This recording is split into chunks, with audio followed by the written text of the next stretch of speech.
7 రాత్రులు 7 పగళ్ళు గోవర్ధనాన్ని ఎడమ చేతి చిటికని వేలిలో ఎత్తిన శ్రీకృష్ణ భగవానుడు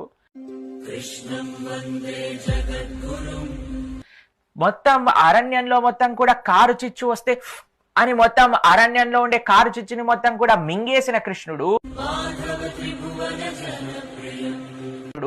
శకటాసుర, పూతన, తృణావర్త, కేశి, అరిష్టాసుర, వ్యోమాసుర, ప్రలంభాసుర, అఘాసుర ఇటువంటి అసురులందరినీ సంహరించిన వాడు.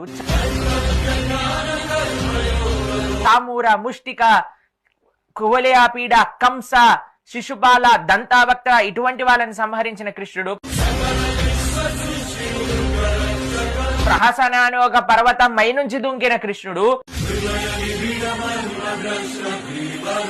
నరకానికి వెళ్లి తన గురువు గారి యొక్క పిల్లల్ని పట్టుకొచ్చిన కృష్ణుడికి మరణం ఉంటుందా?